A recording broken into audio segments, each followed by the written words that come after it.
In the world of the Tate, Sneakos, Clavicular, and everything in between, you'll hear this term a lot, the manosphere.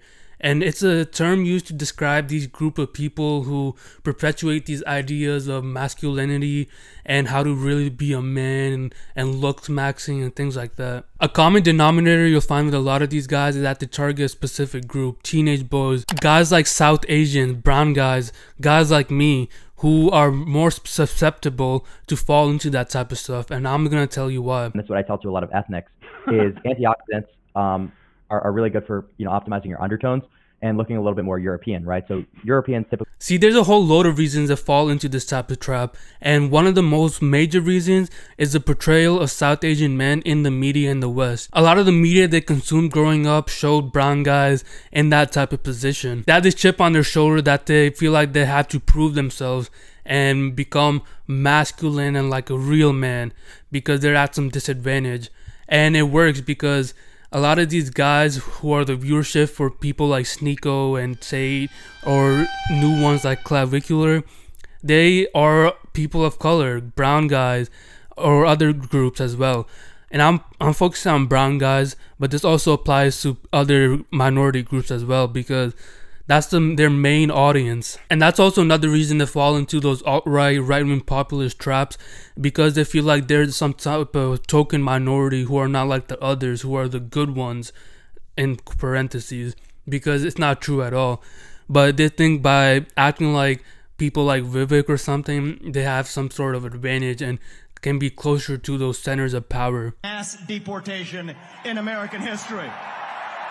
That is not racist or xenophobic. A lot of it boils down to your past. A lot of sons in the diaspora community have this thing where they have to succeed, have to take care of their family, and have this undue expectation of them because as the sons, they're expected to be successful and be the man of the house and stuff like that. As well as having all that pressure growing up, they also have this emotional repression inside them where they can't show weakness or anything, or they'll be looked at as weak. A lot of these guys are first generation Americans or from England, first gen, and their parents were taught to not show any weakness, to survive, and they pass that down to them as well. But that emotional repression along with that pressure to succeed can cause a lot of problems where they feel lonely and feel like they don't belong anywhere. So they seek it outside in these groups like Sneako or Tate where they feel like they have this some sort of camaraderie with these other guys. But what they don't realize is a lot of these looks maxers, manosphere guys look down on people of South Asian descent.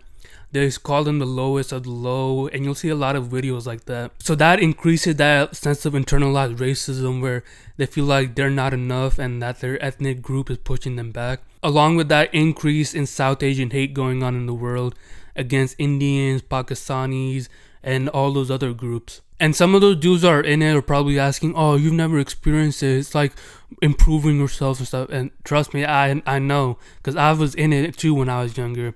Probably from like 18 to like 20, I was really into that manosphere stuff, self-improvement, making myself a real man. And guess what it got me? Absolutely nothing but loneliness and depression and feeling like I wasn't enough.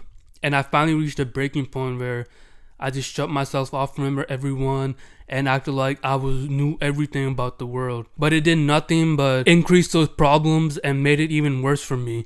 And that was during like peak COVID as well. So it was just like very lonely and depressing. And I talked about it in one of my first videos. But I finally came out of it when I realized all that stuff is fake. These manosphere grifters are just using these pseudoscience theories to make money and sell courses while they go live it up in Dubai off the money off these teenage boys.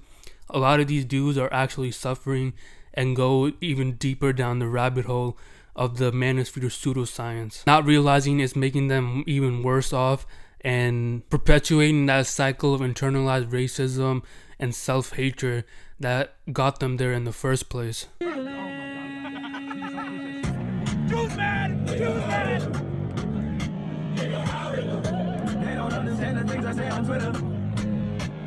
And as that manosphere cycle progresses, you'll see guys start turning to alt-right, right-wing populist parties and theories and started acting like that token minority, like I'm not like them, I'm the good one, I'm the good immigrant.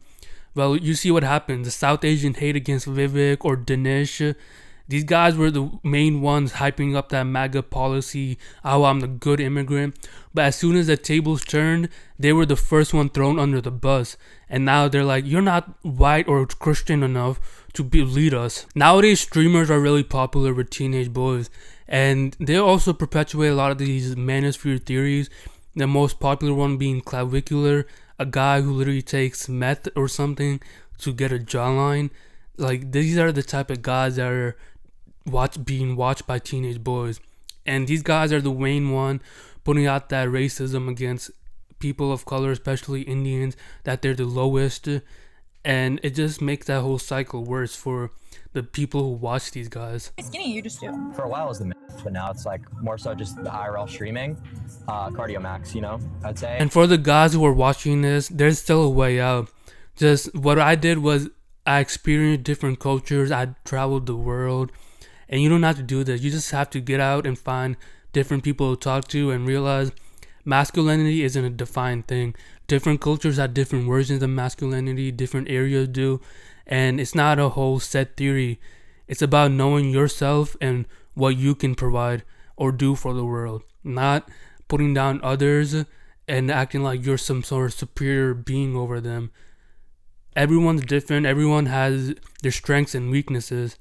So there's no right or wrong way of being a man. Really, self-reflection is one of the main things I did, because a lot of these guys, they externalize their blame to other people as to why they're like that, why they needed to go down this path. But really, self-reflection, seeing the trauma caused by others to you or yourself, and getting over that and then becoming better. Being your own self is the best way to move forward. Discovering your likes and hobbies, not what things forced on you by these grifters, aka gurus. As an older guy now, that's what I wanted to tell my younger self. And I hope the guys who are in that right now can listen to this and improve, because there's still a chance for you. To all my brown guys, keep improving, learn your culture, and be proud of where you came from. Thank you all so much for watching. Check out my other videos on brown issues. And peace.